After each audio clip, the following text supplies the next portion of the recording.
अस्सलाम वालेकुम दोस्तों, मैं हूं असद मजीद और पिक्सल्स टीवी में आप सबको खुशामदीद। फ्लोरिडा के एक म्यूजियम में वर्कर्स को अक्सर हंसने की अजीब सी आवाज़ें सुनाई देती थी।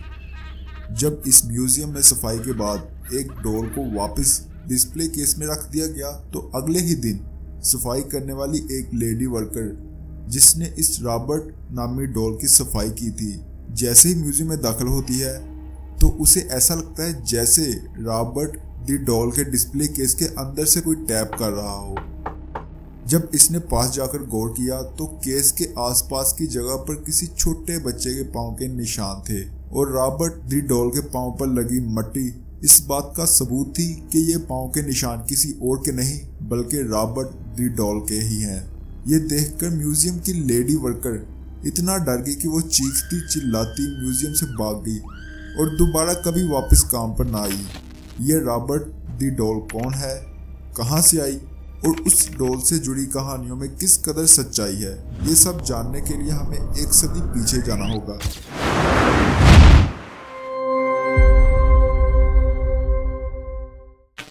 ये सन 1904 का वक्त था। फ्लोरिडा में एक बहुत ही आलीशान हवेली नुमा घर था जो कि आज भी आर्टिस्ट हाउस के नाम से जाना जाता है। इस घर में थॉमस ऑटो अपनी बीवी और एक बच्चा रॉबर्ट यूजीन ऑटो के हमरा रहता था। एक दिन रॉबर्ट के दादा ने रॉबर्ट यूजीन ऑटो को एक निहायत ही अजीब दिखने वाली डॉल गिफ्ट की जिसे रॉबर्ट यूजीन ऑटो ने अपना नाम दे दिया और रॉबर्ट इस डॉल को पाकर इंतहाई खुश था। उसे एक दोस्त चाहिए था जो डॉल की सूरत में उसे मिल गया। रॉबर्ट पूरा दिन इसके साथ खेलता, उसे अपने साथ सुलाता और उस डॉल से इस तरह बातें करता जैसे वो कोई डॉल नहीं बल्कि एक जिंदा इंसान हो। वक्त गुजरता गया और वक्त गुजरने के साथ साथ रॉबर्ट का डॉल के लिए पागलपन मजीद बढ़ता गया। रॉबर्ट के वालिदैन को रॉबर्ट के रूम से आवाजें सुनाई देती जैसे कोई अजीब सी आवाज रॉबर्ट के साथ बातें कर रही हो।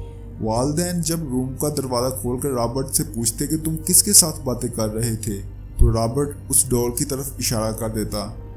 कुछ ही दिनों बाद रॉबर्ट के वालिदैन ने नोट किया कि रॉबर्ट के खिलौने इसके रूम में टूटे पड़े मिलते हैं। जब रॉबर्ट से पूछा जाता कि तुमने इन्हें क्यों तोड़ा तो रॉबर्ट का वही जवाब होता कि ये सब मैंने नहीं बल्कि इस डॉल ने किया है। वक्त के साथ साथ इन वाकयात में और भी शिद्दत आ गई।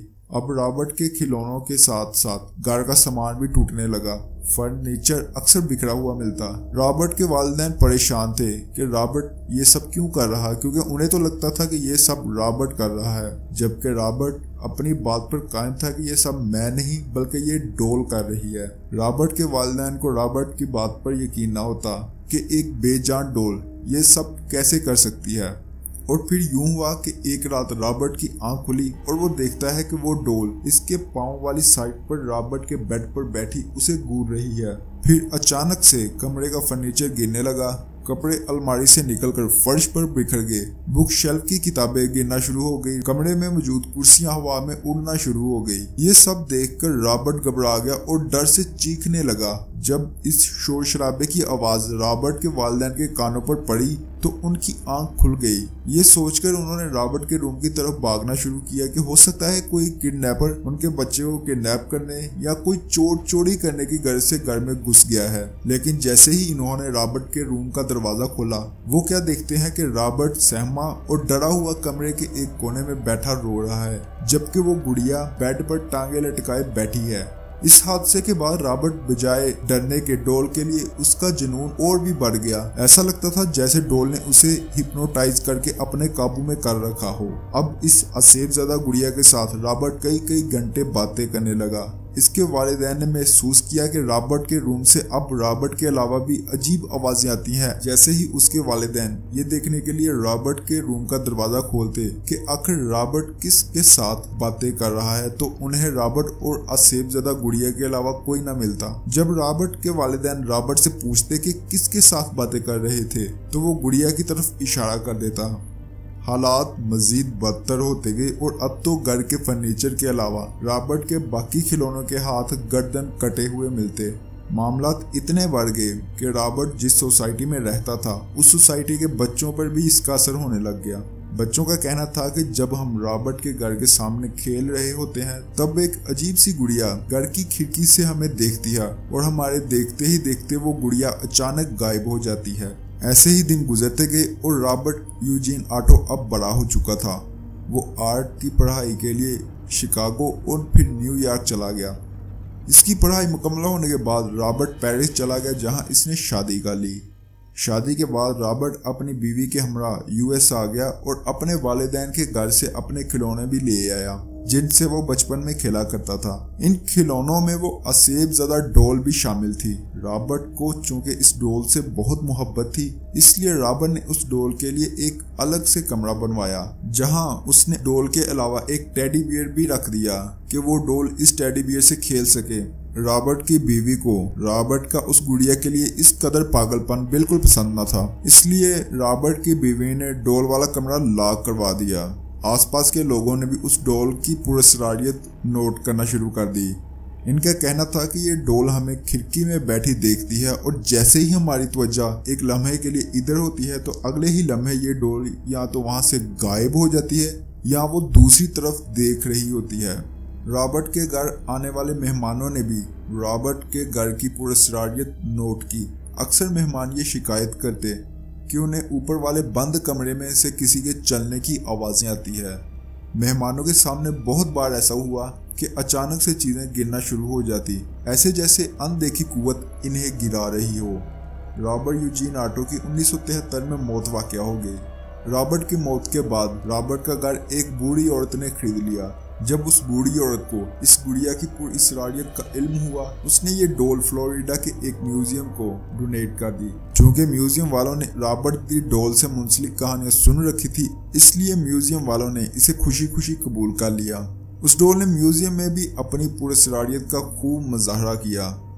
अक्सर म्यूजियम खुलने के बाद डॉल डिस्प्ले केस से बाहर मिलती, जबकि रॉबर्ट दी डॉल का डिस्प्ले केस लॉक होता। म्यूजियम में आने वाले विजिटर्स जब रॉबर्ट के बगैर इजाजत के फोटो लेते तो उनके कैमरा में कोई ना कोई मसला हो जाता। और सिर्फ इतना ही नहीं, इन विजिटर्स के साथ बहुत अजीब वाकयात रूनुमा होना शुरू हो जाते।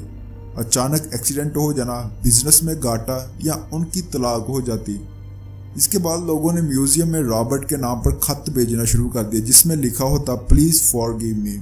सिर्फ यही नहीं, कुछ लोगों के खतों की इबारत रॉबर्ट दी डॉल की नसीहत से भी मुंसलिक होती। कुछ लोग ये भी लिखते कि रॉबर्ट मेरे फलां दुश्मन को खत्म कर दो। ये डॉल अभी भी फोर्ट ईस्ट मार्टिलो म्यूजियम में मौजूद है और आज भी अगर कोई रॉबर्ट की इजाजत के बगैर इसकी फोटो बनाए तो बदकिस्मती उसका मुकद्दर बन जाती है। दोस्तों, ये तो वो कहानी है जो इंटरनेट पर रॉबर्ट दी डॉल को लेकर गर्दिश कर रही है, लेकिन हकीकत इसके बिल्कुल बरअक्स है। ये तोहम परस्ती सिर्फ हम में ही नहीं बल्कि अंग्रेजों में भी पाई जाती है। म्यूजियम चूंकि अच्छे खासे नुकसान में जा रहा था, तो म्यूजियम की इंतजामिया ने इस घाटे से बचने के लिए एक अजीब सी पुरानी गुड़िया ली और उसके साथ एक कहानी जोड़ दी। अब चूंकि यूरोप में डॉल्स का असेब ज़्यादा होना आम समझा जाता है, थैंक्स टू एनाबेल फिल्म के क्रिएटर्स जिन्होंने एक हकीकत पर मबनी फिल्म की प्रोडक्शन की, इस फिल्म की मकबूलियत के बाद यूरोप में ऐसे जैसे हॉन्टेड डॉल्स का ट्रेंड चल पड़ा हो। तकरीबन हर म्यूजियम ने अपनी एक असेब ज़्यादा डॉल रखी है जिसके साथ मुख्तलिफ कहानियां मुंसलिक कर रखी हैं। अब रही उस म्यूजियम में विजिटर्स के साथ होने वाले हादसात की बात, तो सिंपल लॉजिक है, किसी एक विजिटर्स के साथ म्यूजियम से निकलने के बाद हादसा हो गया तो म्यूजियम इंतजामिया ने अफवाहें फैला दी कि यह सब रॉबर्ट दी डॉल ने किया है।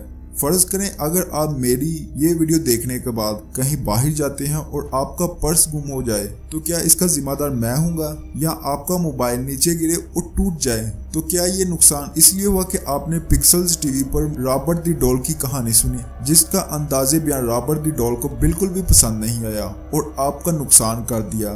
दोस्तों, बतौर मुसलमान हमारा ये मानना है कि नफा और नुकसान का मालिक सिर्फ खुदा की जात है। इसी उम्मीद के साथ आपसे इजाजत चाहता हूं कि आपको वीडियो पसंद आई होगी। मजीद वीडियोस के लिए चैनल को सब्सक्राइब जरूर करें। मिलते हैं अगली वीडियो में किसी और टॉपिक के साथ, तब तक अल्लाह हाफिज।